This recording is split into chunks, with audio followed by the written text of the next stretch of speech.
Pode ir.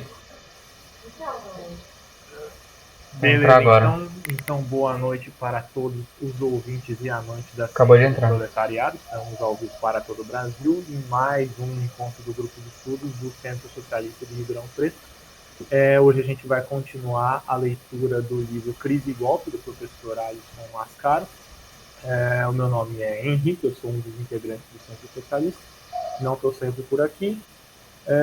Hoje aqui a gente tem participação de mais dois membros, que é o João Pedro e o Diego, e os nossos amigos aqui, o Rodrigo e a Giovana, que vão acompanhar a leitura com a gente. Eu estou com o PDF aqui, a gente vai fazendo o mesmo sistema de sempre, eu vou compartilhar a tela e a gente vai lendo junto. Deixa eu compartilhar a minha... Tá aparecendo? Vamos ver se vai dar certo.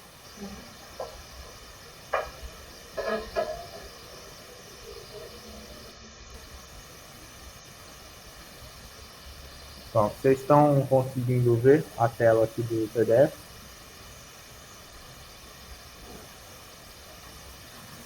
Tá, beleza então. Ok, deixa eu botar na página.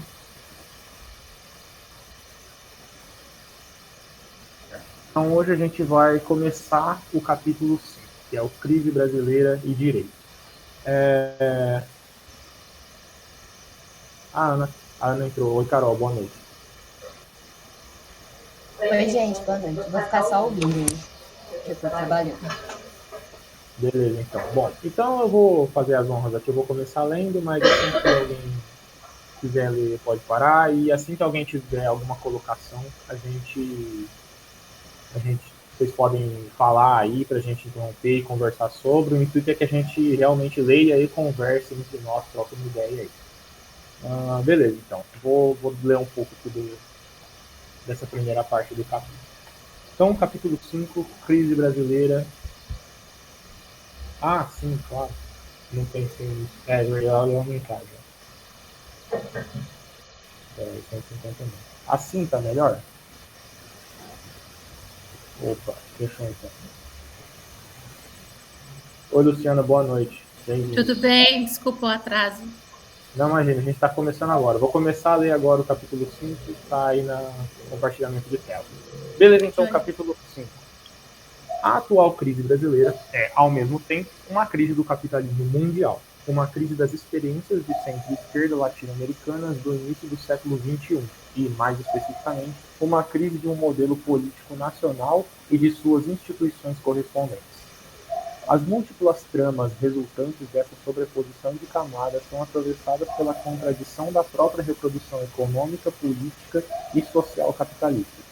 São visíveis em tal estrutura a crise capitalista mundial e a fragilidade política doméstica.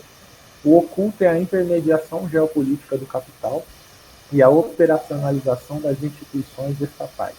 O invisível é a maquinaria da ideologia, lastreada nas práticas do capitalismo, constituindo subjetividade, horizontes de compreensão e articulações sociais que reiteram seus próprios termos, mesmo nas condições em que a crise é estrutural e a ação política busca se legitimar como uma vontade de contestação progressista. Nesse sentido, as camadas da crise no Brasil são um espelho privilegiado do que acontece, com variações, em modelos políticos como os da América Latina e mesmo os de governos de esquerda da Europa, em particular da Grécia. O peso econômico do Brasil, sua condição peculiar entre a periferia e o centro do capitalismo mundial, sua sociabilidade ao mesmo tempo universalista e particular, e sua disputa política e ideológica bastante reflexa de uma média discursiva internacional, tornam a crise brasileira um caso exemplar da crise mundial presente. Da crise brasileira. Qual crise brasileira estamos falando? A natureza da crise brasileira exige de início uma identificação do que se pode chamar por crise. Isso porque, tomando-se um histórico recente um pouco ampliado, trata-se de uma narrativa de algum sucesso. Os anos de governo do Lula tiveram destacadas etapas de crescimento econômico capitalista e de inclusão social, especialmente pelo consumo. Mesmo o governo de Dilma Rousseff, em seu primeiro mandato, manteve um ritmo de inclusão social, apesar da dificuldade de crescimento do PIB. Já no presente, tal quadro dá lugar a uma crise político-econômica. A princípio porque, como o país se baseia cada vez mais em um modelo de exportação de produtos primários, a crise econômica é internalizada em momentos de baixa dos preços no mercado internacional. No entanto, cabe ressaltar que a crise política instalada não começou agora, embora se esteja tornando cada vez mais intensa, a ponto de inviabilizar o segundo mandato de Rousseff. Ela remonta já ao primeiro mandato de Lula, que enfrentou dificuldades de apoio no Congresso Nacional e acusação de corrupção, as quais pautaram o combate das oposições e de amplos setores dos meios de comunicação. Assim, a crise política de 2015 é apenas uma amplificação extrema da mesma plataforma de contradições em que se baseou a experiência dos governos do PT. No torvelinho dos êxitos e fracassos que se deram em conjunto, não é possível estabelecer um marco geral de crise para o Brasil. As datações de balizas são variáveis. Mesmo economicamente, a crise do país é relativa. Mirando-se o panorama internacional, a maré da recessão de 2008 foi enfrentada pelo Brasil com um pacote de políticas anticíclicas. Só que depois houve uma perda de fôlego mais consistente. Após o estouro da crise mundial, vemos que o final do segundo governo Lula foi de crescimento alto. O primeiro governo Dilma é de baixo crescimento e o segundo de recessão. Tomando-se a crise pelo plano político, as práticas de governo petista são basicamente iguais desde o tempo em que começaram as acusações de corrupção do chamado mensalão em 2005. Mesmo após a crise política decorrente desse evento, graças ao sucesso econômico e social do governo Lula, as dificuldades políticas chegaram até a diminuir, em virtude do aumento da base aliada no Congresso Nacional. Já na metade do primeiro mandato de Dilma, tais dificuldades aumentaram relativamente, agravando-se no início do segundo.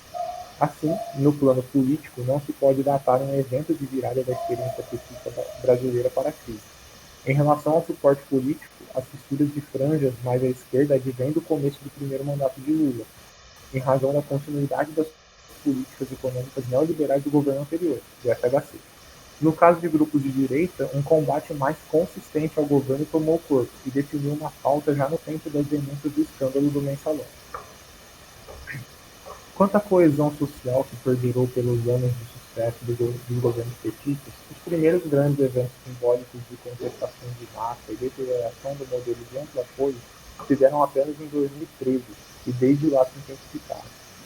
O sentimento de que a crise econômica, enfim, chegava ao país e de que a experiência dos governos petistas se fragilizava surge exatamente nesse período, marcado por manifestações de rua e ampla crítica de setores de classe média. Os altos índices de aprovação do governo Dilma caíram rapidamente, até chegar em seu segundo mandato a níveis baixíssimos. Assim, no quadro geral de tais influxos, temos uma intermitente crise política desde 2005, sopesada pela sequência de vitórias eleitorais, uma crise econômica mundial com reflexos nacionais a partir de 2008, contrastando com um forte crescimento em anos anteriores.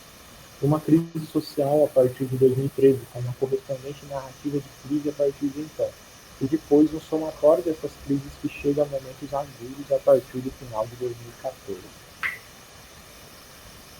Só um negócio que eu pensei lendo essa primeira parte, eu assisti um filme do qual eu não me lembro o nome, inclusive no Netflix recentemente, que fala sobre a crise mundial de 2008 e explica como que funciona mais ou menos, como ocorreu e quais são as consequências de uma ampla bolha de especulação financeira. Assim. Para quem tiver interesse, procura, é um filme que tem o Christian Bale como ator principal, e é um filme muito da hora assim, para contar a história. Eu consegui entender só mais ou menos essa parte vendo esse filme. Assim, é um negócio meio complicado, mas a gente acaba vendo o grande absurdo que é levar a especulação financeira e capitalista ao último extremo. Assim. É muito bizarro, mas muito complexo. Assim. Deixa eu ver quem falou aqui no chat. Tem escrevendo a coisa. A grande aposta, exatamente. Foi isso. Pode desligar o áudio, né? Achei muito maneiro. Alguém quer falar mais alguma coisa sobre essa parte, galera? O Henrique, eu vou comentar só outro filme também, que também tem o Christian Bale e que tem uma virada de... uma sacada política muito boa, assim, que é o do Vice, que o Christian Bale interpreta o vice-presidente do Bush. É bem massa, cara. É um negócio que, assim, eu era bem novo quando eu tava na época do governo do Bush, mas eu não sabia que ele era meio que um Bolsonaro, assim, sabe? O cara que é um espantalho, não é ele que governa de verdade. Tem ali a galera por trás, os vices, tem toda umas tramas políticas bem complexas, assim. E eu vi recentemente só esse filme. Eu acho que é bem legal, assim, explica muita coisa de política dos Estados Unidos, muita coisa do Afeganistão também. Pô, da hora. Chama Vice o filme, né? Vice em inglês. Isso, esse mesmo. Ah, da hora, mano. Legal. Alguém mais, pessoal?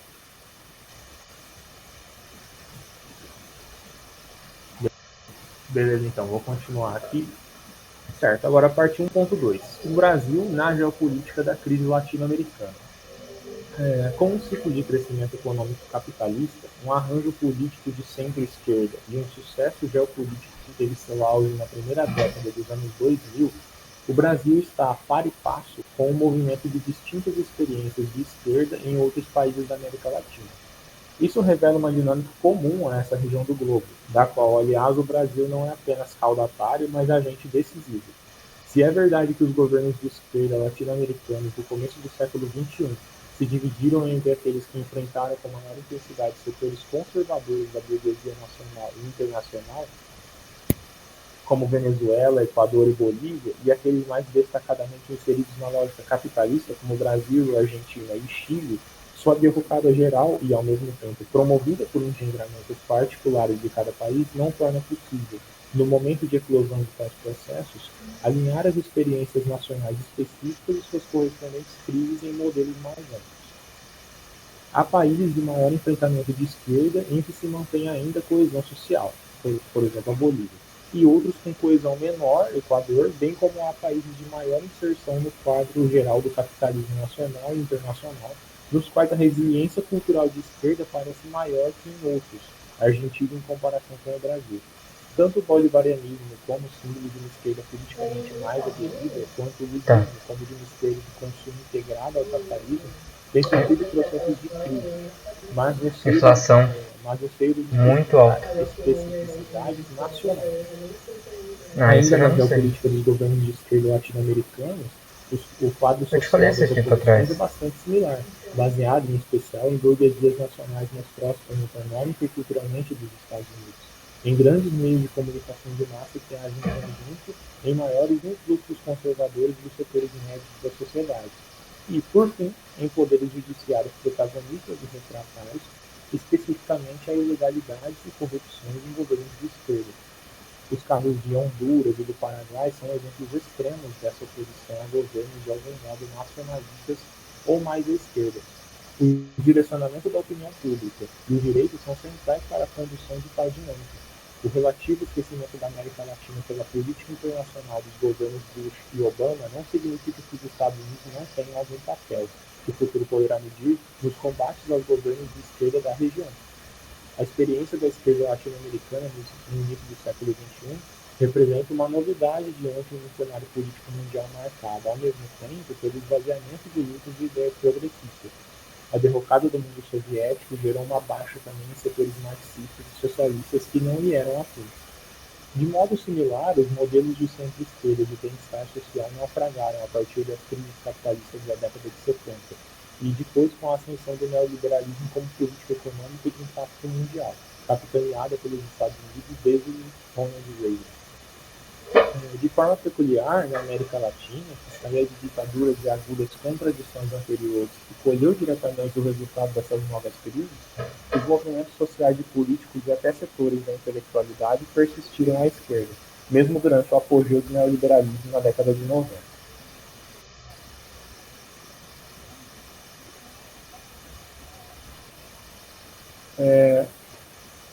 Os anos 2000 encontraram em solo latino-americano um pacto político relativamente progressista em face da crise capitalista instalada no mundo todo. No entanto, por se assentar em uma plataforma de distribuição atrelada à reprodução capitalista, tal experiência termina por aumentar o poder de frações das burguesias nacionais, dando mais eco aos setores consumistas e de classe média. Hugo Chávez, na Venezuela, baseou-se em um nacionalismo de esquerda que advoga a retomada do controle sobre o petróleo. O lulismo no Brasil, com o Pedro de Cerecha, a maior economia latino-americana, reorganizou a dinâmica nacional mediante a forte expansão do consumo de massa. Assim, as experiências de esquerda latino-americanas estão diretamente condicionadas à uma expansão capitalista internacional e nacional, e, portanto, opõem-se de maneira apenas relativa aos setores da burguesia e do capital. Em razão do formato em que se assentaram, nenhum desses governos tem o condão de superar as contradições capitalistas e de dar passos estruturais de chegada à sociabilidade socialista. Quanto assumem governos latino-americanos, as esquerdas têm horizontes já relativamente enfraquecidos em função do seu próprio passado. Seu progressismo foi gestado, quase sempre, contra ditaduras militares ou regimes de auto-exclusão que remontam à Guerra Fria. Sobretudo a partir da década de 80, o combate a tais regimes deu força maior a grupos políticos e movimentos sociais de esquerda, legalizando partidos e fazendo-os avançar eleitoralmente em uma época em que a esquerda mundial entrava em um refluxo. Mas, logo em seguida, na década de 90, tempos de retrocesso sob o neoliberalismo fizeram com que a dinâmica das lutas sociais de esquerda arrefecesse. É só depois disso, no quadro contraditório das exasperações trazidas por governos neoliberais, que se dão as vitórias eleitorais majoritárias de forças de esquerda. Para tanto, porém, no Brasil, a novidade contestadora de Lula em 89 deu lugar, em 2002, a uma espécie de reformismo amainado de que é exemplar a divulgação de sua Carta aos Brasileiros, garantindo a manutenção da dinâmica capitalista em caso de vitória eleitoral. Enfim, quando a esquerda sobe ao poder na América Latina, isso se dá no rescaldo das tragédias neoliberais. Néstor Kirchner, na Argentina, administra a grave situação que vinha em crescente desde os tempos de Carlos Menem. A plataforma da esquerda transforma-se então quase sempre em resistência ao retrocesso. O avanço se revelará mais em termos de luta por inclusão política ou social de consumo. Em sentido próprio, diferentemente da guinada conservadora do PT no Brasil, o chavismo na Venezuela foi a princípio uma experiência particular nacionalista provindo dos setores militares, para depois avançarem na plataforma de esquerda em busca de horizontes socialistas. Nasceu lastro em uma economia capitalista dependente da exportação de petróleo em seus limites dessa presente. O que se conheceu como alternativa de esquerda na América Latina do início do século XXI paira sob a sombra de um capitalismo inclusivo. Acho que essa parte aqui é muito interessante assim, para a gente pensar, principalmente no momento atual que a gente está, de pré-eleição, e o Lula sendo a máxima esperança que a gente tem aí de assumir o Brasil nesse momento, infelizmente, né? Eu estava até me lembrando bastante sobre o debate que teve, quer dizer, a entrevista que teve no jornal lá, que ele falou sobre o 1º de janeiro vai ter picanha e cerveja para todo mundo, e como que muitas vezes a gente cresceu pensando que um governo justo é um governo reformista, né? Que o máximo que as pessoas têm que ter mesmo é picanha e cerveja no dia do ano e que é isso, né? Elas vão ser inseridas numa lógica de consumo e vai ficar tudo bem. É foda quando a gente percebe que diversos governos que se dizem de esquerda no nosso país estão, na verdade, só tentando fazer pequenas reformas para adequar a sociedade a um plano que já existe e nunca vai dar certo. Alguém quer comentar alguma coisa sobre essa parte aí, galera? Posso fazer um comentário? Pode. Cara, achei muito legal essa parte, tipo, que ele fala desses limites todos dos governos de esquerda na América Latina, da própria Venezuela, e como que isso está ligado a ter que, mesmo tentando ser um governo de esquerda, ou às vezes no caso, tipo, até tentando ser um governo socialista, existem limites que são dados pelo próprio sistema de produção, né, pelo próprio capitalismo. E eu acho, tipo, tanto no caso da Venezuela, como ele fala da casa do petróleo, né, em específico, e aqui no Brasil desse reformismo do Lula, de, sei lá, não fazer, por exemplo, a reforma agrária, não atacar, acho que com pautas realmente de uma esquerda revolucionária, socialista, e que critica as bases do modo de produção, assim, do modo de produção capitalista. E eu acho muito louco eu acho que isso é algo difícil, assim, de conseguir fazer politicamente, um pouco por ser algo difícil também de pensar e de conseguir conceber, tá ligado? Como seria uma economia fora do capitalismo, como seria uma maneira de organizar a produção fora do capitalismo. E eu acho que, tipo, uma coisa muito legal desse grupo de estudo, a gente parar e conversar sobre isso, é que é uma coisa que a Carol sempre fala também, de tipo, a gente consegue exercitar um pouco a imaginação política, a gente consegue ir um pouco além e pensar em como seria, tipo, sei lá, uma maneira de organizar a nossa produção como sociedade que não passasse pela lógica do lucro simplesmente. Eu acho muito doido que eu estava lendo um livro, uma biografia do Karl Marx, é aquele do José Paulo Neto, e eu tô, tipo, na parte agora que ele fala sobre como que o Marx começou a ler os políticos da economia clássica e tal, se apropriou da ideia deles e fez além, sabe? Pôs uma crítica filosófica que contestava não a maneira como eles pensam a economia, mas tipo o que estava por trás, assim, sabe? Que no caso dele era o fato da propriedade privada, né? Dos meios de produção e tal. E só terminando, acho que eu falei bastante aqui, mas concluindo a ideia, colocando um pouco isso de tipo a gente exercitar a imaginação.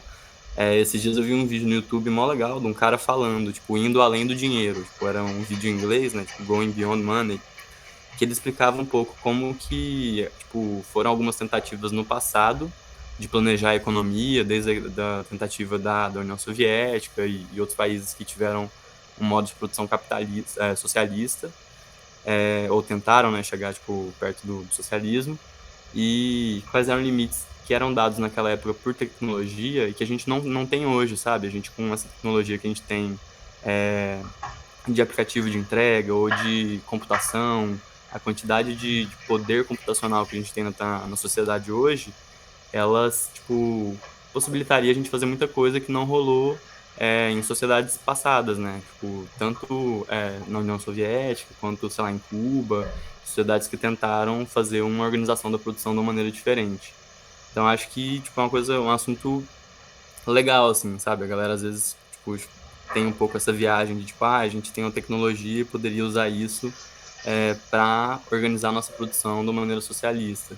Eu acho que muitas vezes a gente, tipo, como esquerda, tende a desconfiar, tipo, de usos tecnológicos, assim, e eu acho que tá certo, mas eu acho que tem também, tipo,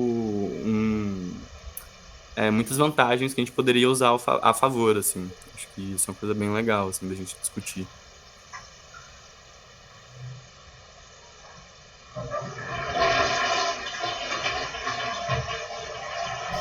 Nossa, mano, eu acho que total, assim, né? Ainda mais porque no nosso cenário de capitalismo periférico e dependente, tudo que se resume a serviços e mercadorias, hoje a gente chama mercadorias, né? Mas tudo que é serviço e mercadoria especializado, a gente entende como sendo de origem estrangeira, né?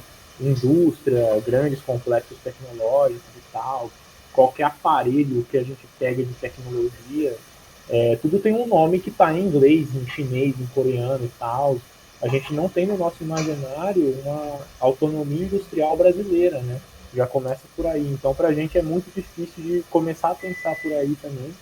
E mas real que é justamente uma coisa que nos impede de nos tornar revolucionários nesse sentido, né? De investir mais no polo científico e tal, de construir realmente territórios soberanos, né? Territórios, não acho essa palavra tão interessante, mas pelo menos territórios autossuficientes, né? De produção de tecnologia para o próprio uso proletário, para o próprio uso trabalhista mesmo da coisa, de controle de produção e distribuição, sabe? E que realmente é possível, né? É que complexos industriais e científicos são tão arraigados com a nata do sistema de capitalismo, assim, né, de produção de tecnologia e especulação financeira, que a gente não se dá conta muitas vezes de que existe uma parte dele que serve realmente para coisas materiais. Assim. Alguém gostaria de falar mais alguma coisa, galera?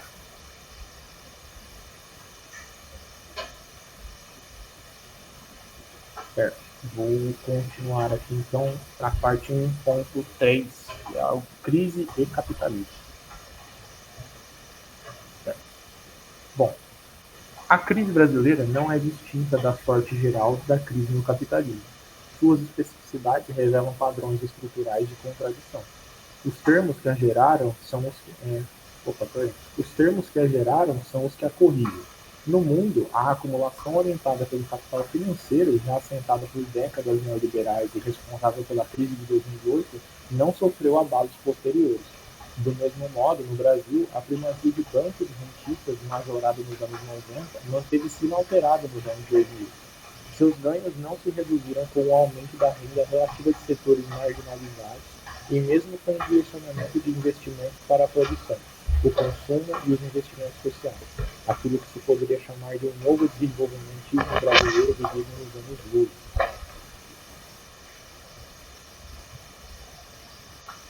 Personagens simbólicos dessa condição financista da política econômica nacional, como Henrique Meirelles, presidente do Banco Central nos 2 mandatos do Lula, e Joaquim Levy, ministro da Fazenda no segundo governo Dilma, vêm de núcleos importantes do sistema bancário nacional e internacional.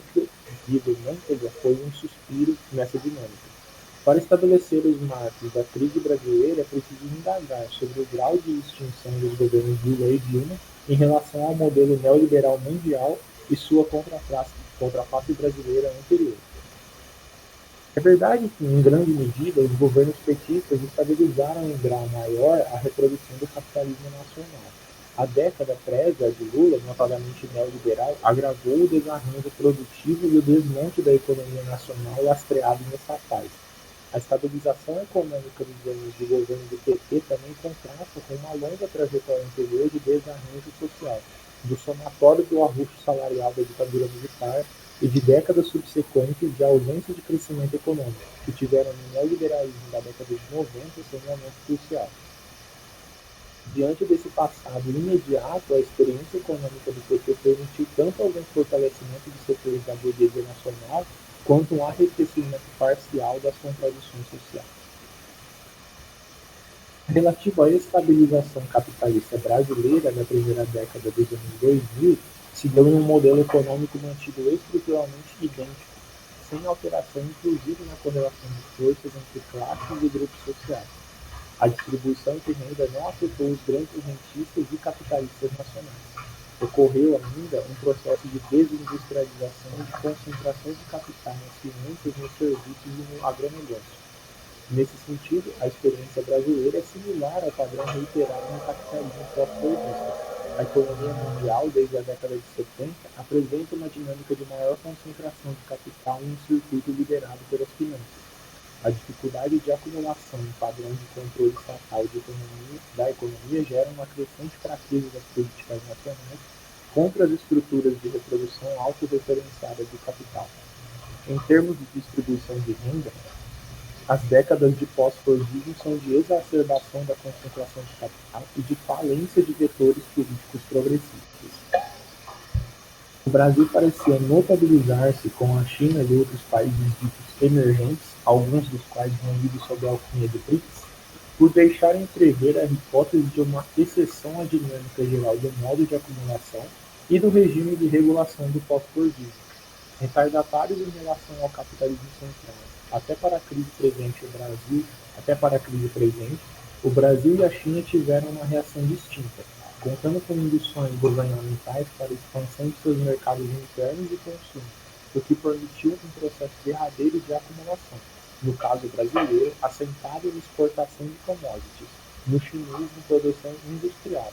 Tendo em vista os variados momentos de estagnação, declínio, recessão e crise no capitalismo central, a experiência chinesa, sobretudo e subsidiariamente, a brasileira permitiu vislumbrar ainda alguma primazia da política estatal diante do capital. Contudo, as recentes dificuldades chinesas e o esgarçamento político do arranjo econômico brasileiro nos últimos anos mostram um padrão de enfraquecimento estatal que, ressalvadas as peculiaridades locais e um eventual voluntarismo político maior, dá a dimensão de uma dinâmica estrutural do capitalismo mundial. A crise brasileira é uma prova tardia e, quando vier, uma crise chinesa será a demonstração derradeira de que a presente crise do capitalismo mundial não comporta excepcionalidades nem se nega por virtudes locais isoladas. O capitalismo porta crises. Além disso, sua reprodução assentada em termos de exploração, conflito e antagonismo está lastreada em tendências de crise econômica, política e social que, por mais que encontrem contratendências, tornam a dificuldade de estabilização cada vez mais proeminente. Acrescenta-se a esse quadro a ideologia como constituinte dos horizontes de compreensão da própria inteligibilidade do capitalismo. A crise recente, dado o seu impacto econômico, foi a primeira das grandes quebras do capitalismo que não encerrou um pensamento crítico e contestador em seu seio. O Brasil, que no imediato pós-2008 viu a pauta da indução estatal ser capitaneada por Lula, não teve coesão suficiente para continuar a sustentá-la. A lógica dos mercados, reforçada pelos aparelhos ideológicos e os meios de comunicação de massa, penetrou mais uma vez na argumentação política brasileira, de modo idêntico a uma visão internacional média sustentada por financistas e seus porta-vozes. Dessa forma, a crise do capitalismo presente não foi capaz sequer de gerar um alto estoque de energia contestadora. Galera, alguém quer comentar essa outra parte aí que eu não fiz? Eu queria comentar. Eu vou aparecer aqui com a câmera pra não ficar só o Henrique, tadinho. Você é um cara bonito, né? Não, eu tô cansado, com a cara de cansado. Mas eu ia falar, cara, que eu acho que esse livro foi feito antes da pandemia, foi escrito antes da pandemia, né? Do Alisson Mascaro. Porque eu ia falar, fazer um comentário que eu fiquei com invejinha da China durante a pandemia, principalmente por ver como que, sei lá, eles conseguiram se organizar com voluntários, com grupos muito grandes de pessoas que conseguiram fazer coisas, sei lá, desde entregar comida para quem estava ficando isolado, desde, sei lá, e conter muito melhor essa crise, né, que eu considero a pandemia, querendo ou não, uma crise do capitalismo que a gente está vivendo mundialmente. E fico um pouco de invejinha, assim, com tipo, nossa, cara, eu vejo que no Brasil muita coisa começou a funcionar, a ter uma organização, desde trabalho social, voluntariado, a partir da pandemia, tipo, a gente vê, sei lá, desde o exemplo da Escolinha da Cafu, como um exemplo de solidariedade, de um trabalho que as pessoas fazem fora da lógica do capitalismo, assim, até muitas outras coisinhas comunitárias, coisas que a gente viu acontecendo no Brasil aí desde que começou a pandemia. Mas, assim, eu acho muito foda o fato deles terem uma organização estatal que consiga fazer isso atingir proporções tão grandes, assim. É um negócio que dá uma invejinha. Claro que, assim, tem muitas outras coisas a serem superadas na China, a própria questão dela ser um país muito dependente do capitalismo global, e a gente está, querendo ou não, vivendo aí sempre a iminência de uma crise financeira global e os carai. Mas deu uma invejinha dessa parte aí. Inclusive a gente sempre tem que lembrar, quando a gente ouve algum neoliberal falando no canal de YouTube, que o Estado não dá conta de organizar sozinho, né? Tem que deixar na mão da empresa privada, da iniciativa privada. E a gente vê no mundo inteiro que o Estado dá conta, sim, porque ele é formado por pessoas que têm realmente o verdadeiro interesse, né? Que são a classe trabalhadora, que ela realmente tem interesse em fazer as coisas dar certo, porque se ela não fizer, ela morre. Então é isso. Mano, pra continuar, alguém se dispõe a ler aí alguma parte? Ou eu me disponho. Vou ler um pedaço aqui. O direito e a crise. A vetorização da crise. O direito não é causa nem o único vetor da crise brasileira, mas seu solo estratégico, condensado e simbólico que permite extrair consequências para o jogo político, para as correlações econômicas e para derivações ideológicas. No palco da crise brasileira, ele entra como reputado remédio para a corrupção. É nesse campo de uma legalidade dos negócios públicos ou dos atos administrativos que surge um horizonte em que o direito é o restaurador da moralidade no governo e, portanto, condutor de alguma ordem de redenção nacional. Para que o direito assuma tal papel, é preciso uma larga cadeia social de construção da corrupção como mazela icônica e insuportável, galvanizando a sensibilidade do imaginário coletivo nacional. O direito só logra assumir proeminência como combatente da corrupção e ativador de uma dinâmica social ética se estiver ao lado de uma articulação ideológica imediata que com ele conflua, empreendida por meio de comunicação de massa. Para tanto, quando da assunção dos governos petistas, a histórica resistência a governos de esquerda por parte dos meios tradicionais de comunicação, televisão, rádio, jornais, revistas, se consolidou em um bloco de visão política. Como novidade, deu-se um alinhamento de conteúdo e estratégia de empresas que até então concorriam pela diferença de visões, por alguma respeitabilidade, pela vanguarda de noticiário ou simplesmente pelo mercado. Em poucos anos, o discurso de imparcialidade e a parcimônia diante de distorções da imprensa nacional tradicional deram lugar a uma cadeia de bombardeio ideológico e a uma radicalização de posições ainda mais à direita por parte de tais órgãos de comunicação. Os governos petistas, assumindo mandatos depois de uma longa etapa de propaganda ideológica neoliberal para o público formador de opinião no Brasil, impõem-se a partir de soluções políticas com dosagens menos regressivas dentro desse aspecto neoliberal, sem romper com seus paradigmas e chegando mesmo a perseguir dissidências à esquerda. No primeiro mandato de Lula, o discurso político é claramente de rendição ao capitalismo e ao neoliberalismo como estruturas inexoráveis. No segundo, troca-se em parte o discurso do neoliberalismo pelo de desenvolvimentismo, mantendo-se o capitalismo como horizonte legitimado.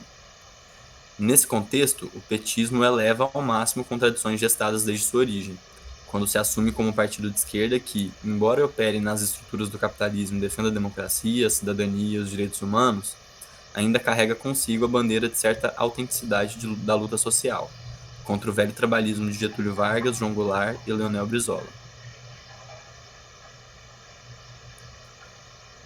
Além disso, assenta-se em uma plataforma de defesa da ética, da legalidade e do combate à corrupção. Foi justamente esse discurso que empreendeu um acoplamento parcial do PT, nas décadas de 1980 e 1990, a alguns órgãos de imprensa. Tal visão, que prestigiava a liberdade de expressão da mídia e a defesa das opiniões divergentes, somou-se à ausência de disputa ideológica quando do início do governo Lula. Nos termos consolidados da prática política do PT, os meios de comunicação de massa não poderiam ser cerceados. A crença em uma imparcialidade do noticiário, ou no triunfo social da verdade ao cabo das perseguições da imprensa, guiou a política petista nos anos de poder, em que pese o longo histórico de combates sofridos pela esquerda brasileira, como o golpe contra Jango em 1964 e as investidas contra Brizola nas eleições de 1982, e, de modo simbólico, Lula nas eleições de 1989. O processo de acomodação ao horizonte ideológico de neutralidade ou de indiferença diante das modulações políticas dos meios de comunicação de massa se dará igualmente no que se refere às esferas do direito e das instituições estatais. Os governos petistas armam-se com uma estratégia de imobilismo ou de indiferença à tecnicidade de tais esferas, vangloriando-se até da não intervenção em suas práticas e costumes, sob argumentos de republicanismo e respeito da legalidade. Além disso, o histórico de nomeações a tribunais superiores revela sua ausência de estratégia política e mesmo de entendimento sobre horizontes ideológicos a serem disputados. A esfera do direito, os tribunais e órgãos, como a Polícia Federal, são, assim, naturalizados e sua operação respeitada como imparcial por estar lastreada na técnica jurídica. Assim, uma ideologia política liberal burguesa e jurídica permeou de ponta a ponta os governos petistas.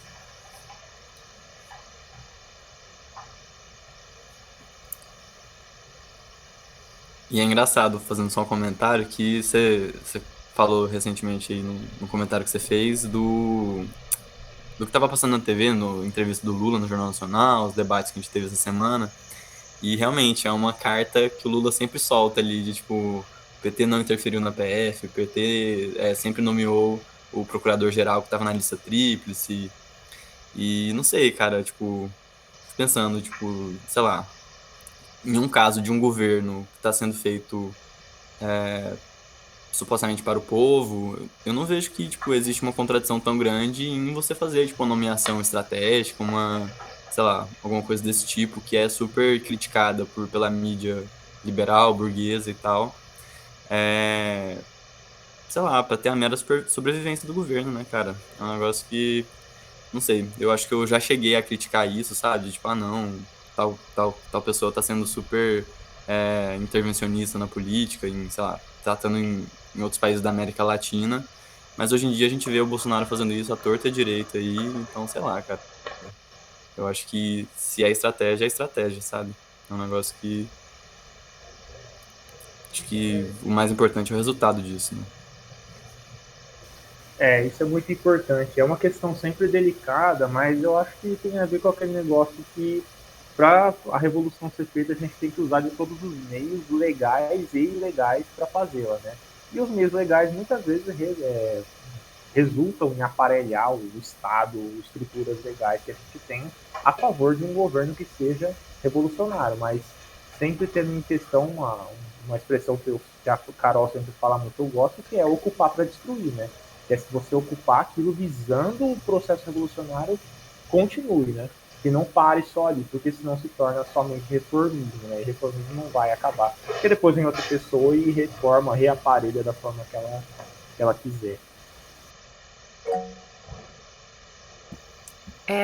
Acho que uma coisa também é que essa lógica de você ter que aparelhar alguma coisa é como se a coisa em si é a estrutura neutra. E aí você parte disso para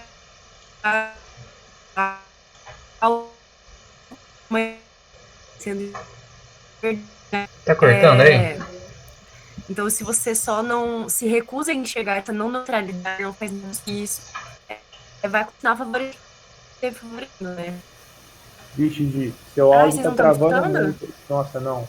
Pera, acho que agora deu uma melhorada aqui. Putz. Sua barrinha de internet tinha ficado dormindo. Mas agora tá amarela. Vai lá. Tenta falar de novo o que você falou. Perdão, por favor. Vocês acham que vai dar? Acho que não, hein? Acho que não, gente. Deixa quieto, então. Tudo bem, tudo bem. Agora ficou bom, agora ficou bom. Tenta de novo aí, Gi. Não, eu tava falando que eu acho que essa lógica de você ter que aparelhar alguma coisa, ela parte do princípio de que a coisa em si é neutra, né? De que existiria essa neutralidade quando, na real, não existe, né? As estruturas, elas já são consolidadas de uma forma que elas tendem para um lado. Então, acho que quando o Alisson fala isso do PT se recusar a entender isso também, entra um pouco nisso de deixar acontecer, né? Então, eu não vou me posicionar, mas eu vou deixar. Então, você não tem que assumir uma posição combativa, mas essa posição não combativa, ela é obviamente já ideológica também, né?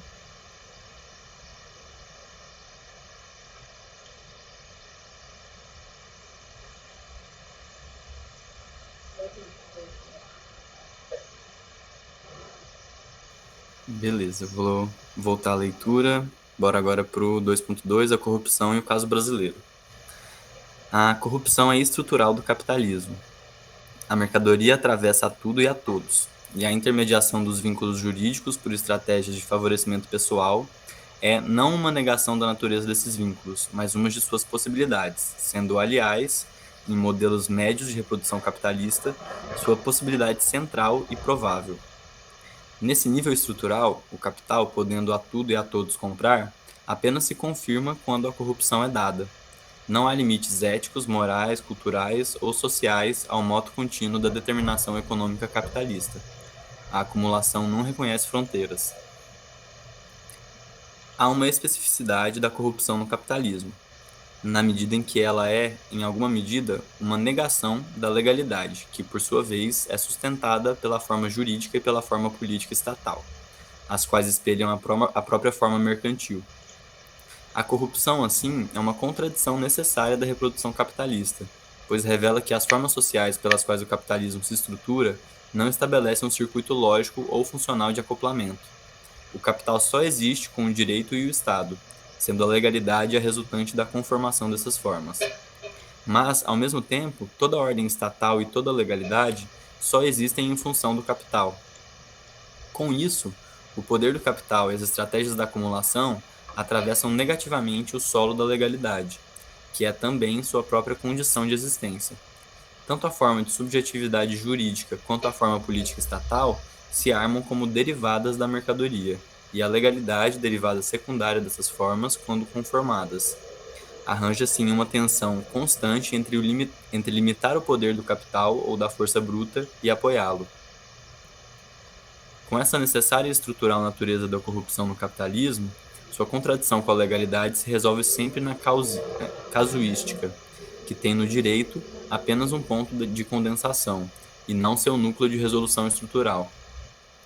A decisão de quantos e quais capitais, capitalistas, atos e negócios jurídicos serão acusados e combatidos como corruptos, ocorre no campo das relações concretas de força econômica, política, ideológica e cultural, no seio das sociedades e de sua história. São luzes e sombras lançadas por fatos, notícias, reações sociais e decisões jurídicas e institucionais individuais e de grupo que sensibilizam de maneiras variadas a percepção das corrupções e de seus respectivos combates. É certo que uma dosagem minúscula de combate à corrupção não instaura condições suficientes à reprodução capitalista, e que uma dosagem máxima desse mesmo combate enfrentaria tamanha reação contrária e inviabilizaria a estabilidade do poder de classe e das próprias explorações e opressões arraigadas. Mas no vasto campo possível entre os governos de Papas Borgia e os de Savonarolas está a múltipla dosagem da corrupção no capitalismo. Em termos de limitação, seria possível vislumbrar, no grande capital determinante do processo de acumulação de uma sociedade, o teto do combate às ilegalidades e à corrupção. No entanto, esse teto pode ser ultrapassado por incitações ensejadas por razões concorrenciais. Por exemplo, mesmo grandes capitalistas brasileiros podem ser submetidos ao direito e penalizados por corrupção, do que se aproveitam capitalistas estrangeiros, em um processo de atuação contraditória de forças múltiplas no seio da burguesia, em função de sua natureza concorrencial. Disso decorrem suas correlatas estratégias geopolíticas. A quantidade viável de práticas de corrupção e as distintas modulações de seu combate no interior do capitalismo não negam um papel central de tais práticas na própria reprodução do sistema, perpassando empresas, governos, agentes privados e públicos. Nesse quadro, a reiteração da corrupção estabiliza formas médias de interação e vínculo social. No caso brasileiro, o Estado se materializa e orienta sua dinâmica permeado diretamente por acordos entre empresas e agentes públicos. Ele não é a única fonte de corrupção, dado que esse modelo é social, abarcando desde pequenas corrupções cotidianas a acordos de compras nos escalões gerenciais das empresas privadas. Mas, de modo geral, é a ele que a crítica à corrupção costuma circunscrever-se. Com isso, considera-se razoável uma ordem privada de pequenos fatores. Mesmo se tratando da corrupção no seio do Estado, a crítica e a perseguição aos governantes e agentes públicos são preponderantes em relação aos corruptores, quase sempre grandes empresas. Na sociabilidade capitalista, os vínculos sociais corruptos cotidianos que a todos perpassam não são assim considerados pelas pessoas. A corrupção empresarial, em função de seu poder econômico central, não é denunciada nem muitas vezes compreendida como tal. Portanto, a corrupção se circunscreveria ao Estado e seus agentes. Ela é tida como tal de tal forma privilegiada ou exclusiva do campo da política. A repetição do governo e da administração do Estado pelas classes e pelos grupos que costumam dominar faz com que suas práticas recebam chancelas institucionais de legalidade, reservando-se o controle, a denúncia e a penalização de crimes e a instrumentos eminentemente políticos. Quase sempre, a incidência jurídica contra a corrupção ocorre em desfavor apenas de governantes frágeis ou de grupos opositores novidadeiros ou de menor inserção nas instituições estatais e sociais.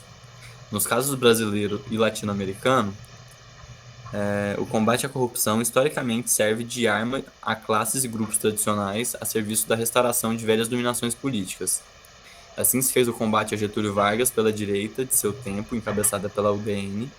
O mesmo se dá contra o PT, em campanha dos partidos à direita. Nesses dois momentos, a imprensa teve papel fundamental na construção de uma sensibilidade contra os governos combatidos. O grau de seletividade dessa moralidade é espantoso. No passado udenista e na atualidade dos variados partidos de direita, graçam às mais variadas experiências de corrupção, que saem em grau até maior. Alta dose de cinismo preside as campanhas éticas no plano da política. Ética é arma de disputa. O caso das práticas de corrupção nos governos brasileiros do PT revela também a capitulação final da esquerda brasileira tanto ao modelo de política arraigado, de domínio do capital, em conluio com o favorecimento dos detentores de cargos públicos, quanto ao horizonte da legalidade e da eticidade correspondente que o partido ajudou a gestar e não foi capaz de superar. Entre outros aspectos, a crítica à ditadura militar brasileira se fez também com a denúncia de sua corrupção e do uso do Estado, na época para negociatas com interesses privados, de que as construtoras são um caso notório. O PT, em sua alvorada na década de 80, encampou o discurso da ética pública nos termos de uma legalidade a ser plenamente cumprida. Como os governos civis brasileiros posteriores ao regime militar de José Sarney, Fernando Collor, Itamar Franco e Fernando Henrique Cardoso basearam-se no mesmo modelo de corrupção por simbiose com grandes empresas, acrescido de um jogo de costura constante de acordos políticos nas casas legislativas. Foram naquele momento denunciados pela esquerda brasileira como símbolo de falência de um republicanismo legalista e idealizado. Ao ganhar o poderal, o PT se inseriu exatamente no mesmo quadro de governabilidade por práticas políticas de ganhos corruptivos ao grande capital e de construção de apoio político por favorecimentos estatais, nomeação a cargos públicos, porcentagens de contratos em licitações, etc. As práticas de governo seguem um fio condutor que vai da ditadura militar à gestão do PT, estabelecendo-se do mesmo modo nos demais níveis administrativos da federação, estados e municípios. A corrupção por pressão de grandes empresas e como estratégia de favorecimento econômico imediato de políticos é um modelo específico de armação política do Brasil há décadas, sendo possível, se quiser remontar a uma longínqua sequência, apontar a ditadura militar brasileira como marco de sua nova estruturação junto às empresas privadas, e o governo Sarney como padronizador da dependência corruptiva entre os poderes executivo e legislativo. A tomada de poder no plano federal pelo PT foi acompanhada pela estratégia de composição política para a obtenção da maioria legislativa. Dos pequenos e médios partidos conservadores, que de início entraram na base aliada até posteriormente o PMDB, a política dos governos petistas em nada diferiu dos hábitos arraigados na dinâmica da política brasileira. No entanto, sua condição novidadeira em face do manejo das instituições jurídicas e policiais e seu proclamado respeito ao republicanismo dessas instituições tornaram tais governos reféns de uma reação jurídica respaldada e consequente que, no entanto, não ocorreu contra os demais. A luz da sala da corrupção se acendeu principalmente na hora em que o PT nela adentrou. Somando-se a esse quadro a natureza conciliatória dos governos petistas, a ausência de disputa ideológica e a inação diante do controle da opinião pública avultam a desfiguração do balanço político resultante na medida em que a sociedade se levantou com ódio contra a comprovada corrupção petista, mas não estendeu o mesmo ódio aos partidos mais à direita. A corrupção é a prática recorrente e estrutural do modelo do capitalismo brasileiro, mas seu combate atua em favor de frações dos grandes capitais nacional e estrangeiro em benefício dos agentes políticos tradicionalmente poderosos, mais conservadores e à direita. O discurso jurídico, moralismo e republicanismo, como ideologias de direita, têm ao fim e ao cabo apenas o proveito político que é de sua natureza. No caso dos governos petistas, a corrupção não é seu problema central, mas deriva de sua materialidade político-econômica, justamente por serem governos de larga composição com o capital, ainda que com algum direcionamento de inclusão mediante o consumo, distinto da mera evolução inercial de sua dinâmica tradicional. Acabam reféns das próprias práticas deste último. Não podem enfrentá-lo em momentos de crise, dado que não se armaram discursiva e efetivamente para uma posição de combate. Tampouco forjaram uma disputa ideológica que gerasse mobilização progressista de massas. A reprodução capitalista requer alguma sorte de corrupção em sua acepção jurídica. Visto que os governos petistas se estabeleceram em simbiose com o capital, em seus termos econômicos, políticos e jurídicos já dados, sem criar forças sociais de crítica e combate, eles pagam por si os custos das práticas gerais da contraditória e inexorável legalidade corruptiva que move nos espaços da forma estatal esse mesmo capital. Vamos dar uma paradinha, o que vocês acham? Eu achei bem denso esse último trecho, mas muito bom também. Porque corrupção é um assunto muito legal de falar em termos marxistas, materialistas, assim. Eu acho que ela é um grande denunciador, assim, um grande termômetro de onde está puxando a ideologia de um certo lugar, de um certo país, assim. No nosso caso, sempre existiu e tal, e existe ainda hoje justamente por causa dessa estrutura que acabou de ser descrita, mas o nível de perseguição que o PT sofreu depois dos escândalos trazidos e tal, foi um negócio bastante descomunal, assim, né? Acho que até o Alisson, que já era bastante adulto, assim, nessa época, né? Eu lembro que eu era muito criança e tal. Ele deve ter ficado estarrecido, assim, sabe? E eu lembro que meu pai falava muito sobre isso também. E é realmente uma coisa que a mídia usa, nossa, de uma forma muito descarada, assim, sabe? Ela se apropria de várias e várias tentativas de jogarem escândalos na mídia, assim, justamente para deturpar, para deteriorar a imagem de setores da esquerda, de partidos da esquerda principalmente, né? Do PT principalmente, que esteve no governo federal durante muito tempo. Então é sempre muito interessante ver que é um indicador mesmo, né? Do que se tem ideologicamente no território. Cara, eu gostei muito do que o Alisson escreveu aí, de que a corrupção ela é apenas uma das maneiras de acumulação do capital. E que se isso vai dar certo ou não depende também da força política de quem é a pessoa que está envolvida com a ilegalidade nessa questão. Eu acho muito doido porque, tipo assim, se a gente compara o capitalismo brasileiro, que é um capitalismo periférico, que se industrializou tarde, com outros países que tiveram na transformação tecnológica, no aumento da mais-valia relativa, né? Tipo, no aumento da produtividade, do quanto que o trabalho de um trabalhador vai gerar de lucro, eles talvez por isso pudessem ter passado por fora, assim, contornado um pouco melhor, ou não também, né? Não sei tão bem de como, sei lá, se eu posso julgar que o desenvolvimento dos Estados Unidos ou de outros países foi tão sem corrupção assim, né, como o nosso. Mas eu acho que, principalmente por esse caminho de valorização do capital pela via tecnológica, eles conseguiram que isso não fosse algo tão engendrado e enraizado no país, como é aqui no Brasil, né? É muito doido, porque se você pega, tipo assim, sei lá, numa cidade aqui, tipo Ribeirão Preto, Franca, aqui na região que a gente mora, você for ver, tipo, quem são os donos de empresas que fazem o serviço de transporte público na cidade? Quem são os donos de empresas construtoras que prestam serviço para o Estado?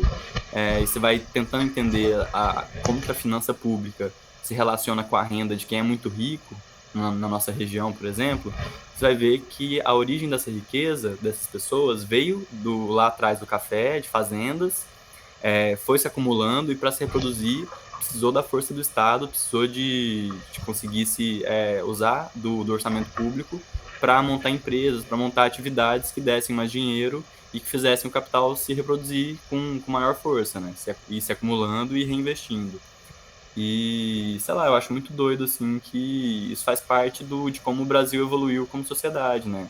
Se for pegar cada cidade, cada estado do Brasil, onde você tinha há 100, 200 anos atrás uma família que mandava, um coronel, alguma coisa desse tipo, que era esse capitalismo muito ligado à posse da terra, hoje em dia você vai ter que, sei lá, grande parte dessas famílias ainda são famílias muito poderosas e que tem ainda, além do ganho do dinheiro, né, que vem dessa atividade econômica mais relacionada à terra, tem muito um ganho relacionado também aos serviços públicos, assim, né?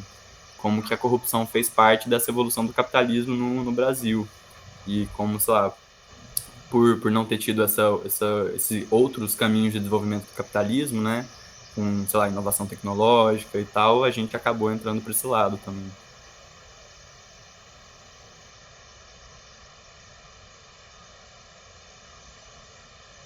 Isso se expressa de uma maneira até meio tragicômica, assim, para quem vem de cidade pequena, assim, que os principais postos de governo você vê sempre os mesmos sobrenomes, assim, sabe, das pessoas que entram lá. E você vai puxar, assim, são famílias que governam cidades, territórios ali há décadas e décadas, talvez até centênios. E justamente, cara, é realmente no negócio da posse da terra, né? Tratando do celeiro mundial, assim, a gente tem uma coisa muito forte em relação à extensão de terra diretamente proporcional à extensão de capital que determinados grupos têm, assim, justamente porque se trata de capital produtivo ainda, de vender commodity, né? Ainda é incipiente a indústria, quiçá a indústria tecnológica de alta ponta. Assim. E é uma coisa muito bizarra mesmo. Assim. Você pensa em um negócio de mundo antigo, né? De apostila de história na antiguidade, assim. E na real é o que a gente vive hoje, assim, o que a gente vê muito por aí.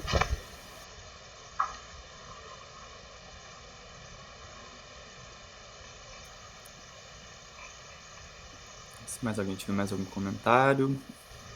Senão eu já vou continuando. A esquerda e o direito. O caso brasileiro das últimas décadas é exemplar da assunção da ideologia jurídica como ideologia de esquerda, em termos estritamente normativistas, institucionais e ditos republicanos. Em meu livro Filosofia do Direito, aponto para a existência de 3 horizontes do pensamento jurídico contemporâneo: juspositivista, não juspositivistas e crítico, sendo esta a perspectiva extraída do marxismo, cuja leitura mais profunda está em Eugene Pachucanes. A esquerda brasileira, em alguma medida boa parte da esquerda mundial recente, não é marxista, mas juspositivista, reconhecendo aí o espaço privilegiado da luta política e social. As considerações da esquerda brasileira em defesa cada vez mais aguerrida da Constituição Federal de 1988 dão mostras de seu legalismo derradeiro. Ocorre que tal visão desconhece materialmente a realidade fenomênica do direito. Ao se ultrapassar o juspositivismo, chega-se ao entendimento da natureza reflexa e necessária das formas de sociabilidade capitalista. Ainda que não se alcance tal grau de crítica, a esquerda brasileira e mundial recente carece mesmo de passos rumo a horizontes primários, de não juspositivismo. A ausência de compreensões básicas como a de que começou o latim, complicou. Auctoritas non veritas facit legem é responsável pela chegada dos governos a um sonhado Éden de instituições que comprova, por fim, apenas o descompasso profundo entre legalidade e realidade jurídica. Os não juspositivismos atentam para o fato de que manifestações de poder presidem o direito. Tal visão é um corolário necessário de governos em estratégia de poder. Os Estados Unidos sustentam o juspositivismo para o comezinho, mas, para além disso, alimentam também um vasto grau de não juspositivismo em ações políticas e econômicas ilegais, como escutas telefônicas, artimanhas de inteligência e mesmo guerras não respaldadas pelo direito internacional. Quanto mais importante o peso capitalista de um país, mais as práticas não juspositivistas avultam como um mecanismo necessário para a acumulação, a concorrência e o empoderamento. Em um longo processo de século de penetração da ideologia burguesa nas classes trabalhadoras e nas esquerdas, a legalidade apresenta-se como o imediato da defesa de direito de greve. Acho que eu perdi aqui de direitos individuais e sociais, ensejando mecanismos institucionais de proteção dos explorados e oprimidos. Do habeas corpus aos direitos do trabalho, dos direitos políticos ao direito de greve, o campo jurídico apresenta-se como uma arena confortável para as lutas, chegando a ser considerado um marco civilizatório inextrincável. Por isso, a melhoria das condições sociais sob o capitalismo em termos ideológicos, de modo que as estratégias até mesmo de chegada ao socialismo seriam apenas somatórios de conquistas. Quantitativamente, o máximo de direitos no capitalismo levaria ao socialismo. Tal visão de mundo não consegue alcançar a natureza da forma jurídica como determinada pela forma mercadoria. Quanto mais direitos, mais circulação mercantil, mais propriedade, mais acumulação. No século de capitalismo, no crescente universo da sociedade da mercadoria, a ilusão da ideologia jurídica ganha papel central. A esquerda latino-americana, pós-ditadura, apostou no direito, na democracia e nas instituições. Seus marcos de compreensão vão desde considerar a democracia como valor universal e a cidadania como solo básico da civilização, até insistir no direito como instrumento de transformação social. Tal aposta, devido ao desconhecimento da natureza do direito, do Estado e de seus aparelhos, arma estratégias de ação no interior da sociabilidade capitalista, que apenas reforçam e em função das quais as esquerdas, os trabalhadores, os explorados e os oprimidos sofrerão, necessariamente maiores reveses. Sem um mínimo enfrentamento das contradições do capitalismo, a sociabilidade deste traga avanços pontuais e até engendra uma variada gama de retrocessos. Em razão da ausência de uma estratégia crítica às instituições e ao direito, ainda que não juspositivista, não se logrou oferecer mecanismos simples de sustentação às esquerdas quando nos governos latino-americanos desde João Goulart e Salvador Allende, chegando a Manuel Zelaya, Fernando Lugo e Dilma Rousseff, a experiência governamental da esquerda não encontra respaldo no direito em ocasiões extremas. Nas últimas décadas, enquanto algum grau de conquista política das esquerdas latino-americanas se fez com ideias, debates, justificativas públicas e disputa de sensibilidades e votos, o direito se armava como conhecimento ainda mais fechado e técnico, em um louvado horizonte de reconhecimento interno de seus agentes. Um tipo de saber jurídico tornou-se até mais esparramado, dadas a explosão de faculdades de direito e a tradicional cultura bacharelesca de países como o do Brasil. Mas, ao mesmo tempo, sua condução intelectiva ficou mais centralizada. O direito brasileiro deixou de se escorar nos grandes tratadistas nacionais para ser cada vez mais poroso às referências teóricas anglo-saxãs, em um processo que acompanha a dependência da economia brasileira de empresas e capitais estadunidenses. Tal ampliação teórica é, ao mesmo tempo, uma sofisticação de seus argumentos, uma tomada de posição por uma universalização de direitos individuais e, em especial, um afastamento do direito em relação às lutas por transformação social. Nessa deriva jurídica recente, a revolução e a superação de contradições sociais são substituídas por políticas públicas. A exploração obnubila-se pela opressão. Justiça social transmuta-se em segurança jurídica. Preceitos ideológicos capitalistas são anunciados sem variantes nem subterfúgios como sentidos imediatos do direito. A quantificação econômica do direito é o corolário último dessa sofisticação teórica do saber jurídico brasileiro. Soma-se a isso o fato de que a cultura jurídica é cada vez mais um conhecimento transnacional, alcançado agora fenômenos econômicos e políticos capitalistas que perpassam países, como operações financeiras, fusões e aquisições de empresas. Essa materialidade jurídica internacional acarreta também a necessidade de uma prática jurídica para além do campo nacional, com um saber correspondente que se internacionaliza e que quase sempre é polarizado pelos agentes do direito dos países de capitalismo central. Operações de combate à corrupção fornecem ferramentas jurídicas auridas de experiências internacionais e que passam a orientar práticas dos direitos nacionais. A autorreferência para a consecução dos direitos pátrios dá lugar, quase sempre, a uma heterorreferência. A analogias baseiam um tipo de cultura capitaneada pela visão norte-americana e anglo-saxã. A ponderação de princípios se impõe sobre a decisão maiúscula entre princípios. Tais procedimentos jurídicos de hermenêutica principiológica amenizam eventuais escolhas político-jurídicas angulosas ou transformadoras. Com isso, um ativismo judicial baseado na common law se estende como modelo ideal para o direito da periferia do capitalismo. Os agentes de cúpula do direito, magistrados, promotores, delegados, etc., ao se firmarem como fórum de racionalidade técnica, confluem para um mesmo conhecimento, o que dá a seu horizonte de mundo uma unidade singular. Aurem todos das mesmas fontes de inteligibilidade, respeito à legalidade, louvada neutralidade jurídica, direito como instrumento de cidadania, etc. Como consequência, juristas criam para si uma clivagem como grupo social de referências específicas e uníssonas, operando uma plataforma política comum, lastreada na legalidade como o escopo necessário da ação. Tal bloco de compreensão transborda e afeta diretamente a sociedade, que não consegue opor crítica a essa ideologia jurídica reinante.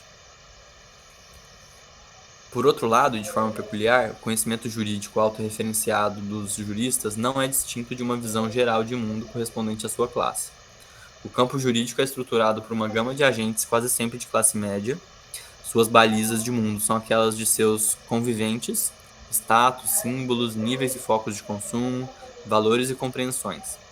Em particular, juristas, como médicos e outros profissionais de classe média, são muito mais sensíveis ao discurso moralista dos meios de comunicação de massa. A transformação dessa sensibilidade em ação, no caso dos juristas, é quase imediata.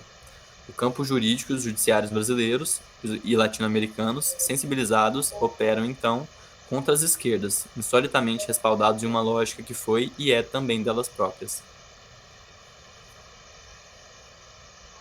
Bem legal também esse trecho, cara.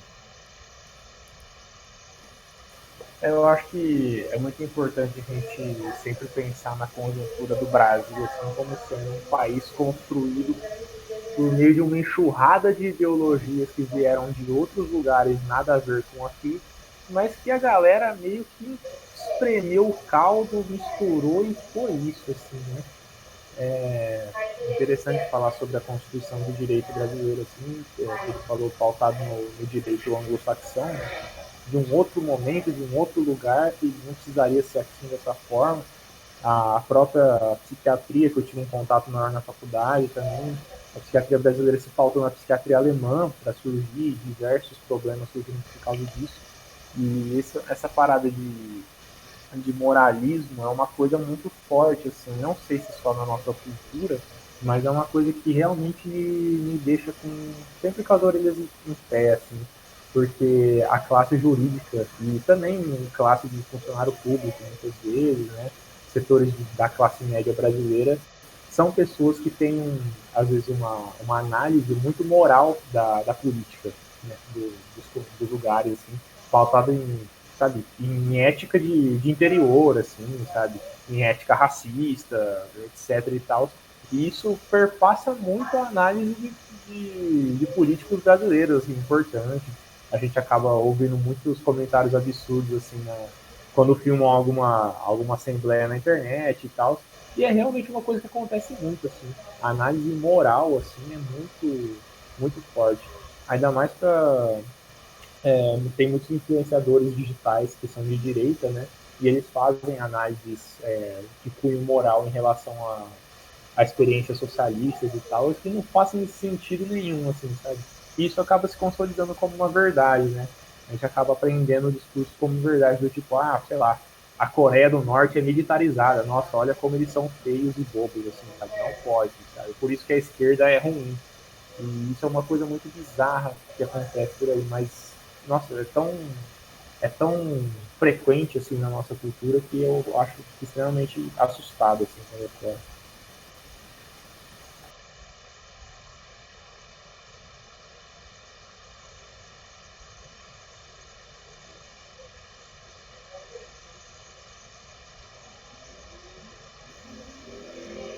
Ó, gente, eu acho que a gente vai parar por aqui. Acho que não compensa ler mais, né? Vamos conversar um pouco. Acho que logo mais já tá dando tempo aqui. A gente começou 7 horas, 7h10, né? Pra esperar todo mundo chegar. Então acho que quando for umas 8h30, 8h35, a gente já vai finalizando. Se mais alguém quiser fazer um comentário. Queria comentar isso que o Henrique falou sobre o moralismo, né? Que eu vejo isso muito ligado a. Você falou do funcionalismo público, eu vejo isso muito próximo, mas é que eles vivem uma bolha que não é real, né? Assim, a classe trabalhadora, aquela que tem que acordar, que depende do humor do patrão para saber se vai continuar trabalhando ou não, né? Então, eles acabam vivendo uma realidade que é para a minoria da população, eles se apegam a isso e não querem enxergar outras discussões, né? É uma zona de conforto muito grande. E aí acaba fazendo esses julgamentos aí que só houve um lado da história, porque qualquer pessoa, nós todos crescemos ouvindo só um lado da história, né? E a gente começou a pensar diferente porque a gente ousou ouvir o outro lado, né? Sair um pouquinho da nossa zona de conforto e ouvir o outro lado, porque as informações que tem tudo ao nosso redor é só de um lado da história, né? A gente aprende isso na escola, a gente vê isso na mídia, né? Agora tá um pouco melhorando que a gente consegue, né? Já na mídia pesquisar outras coisas, mas há poucos anos atrás, né? Eu sou um pouquinho mais velha, a gente não tinha informação de internet, essas coisas. Enfim, então eu acho que essas opiniões, esse moralismo aí que causa esses julgamentos é porque eles vivem numa bolha e que não quer sair dali, não.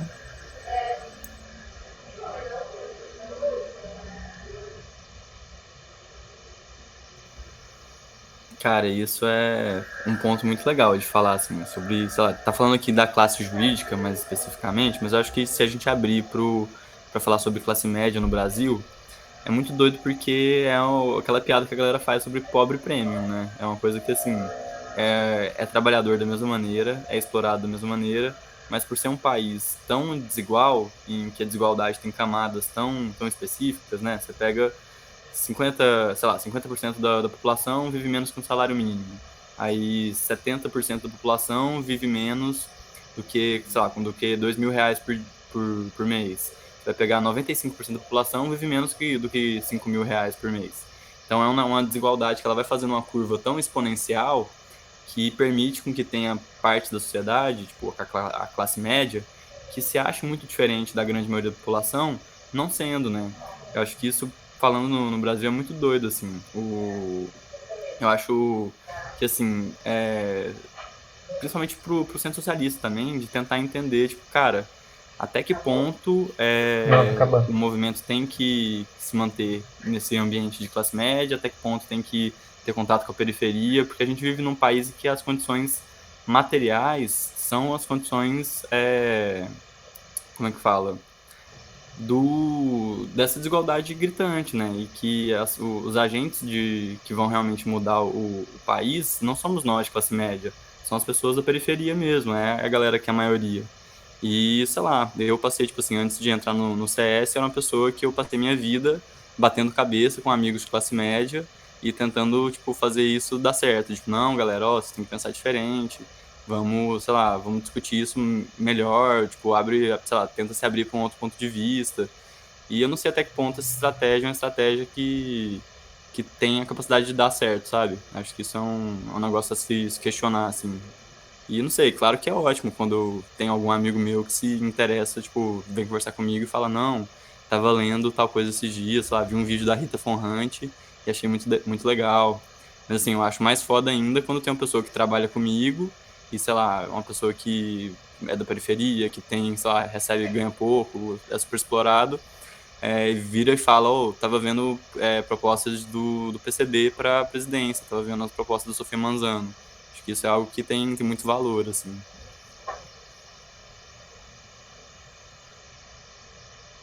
É porque realmente sai de uma atmosfera do tipo, eu não vou votar porque eu não gosto, sabe? Tem muito esse de, eu não gosto da sexualidade, eu não gosto do jeito dela e tal. E essa galera que está nessa condição de mais periférica e tal, muitas vezes acaba aprendendo esse tipo de ideologia que a gente considera melhor, assim, e tal, aprendendo bases comunistas e bases revolucionárias, de uma maneira realmente concreta mesmo, assim, sabe? Eles realmente sentem a concretude daquilo que a revolução pode trazer, assim.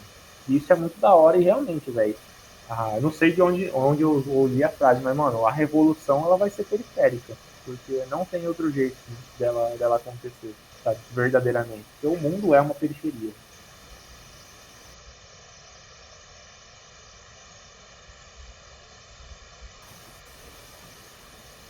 Galera, alguém gostaria de fazer mais algum comentário? Alguma pergunta? Alguma sugestão?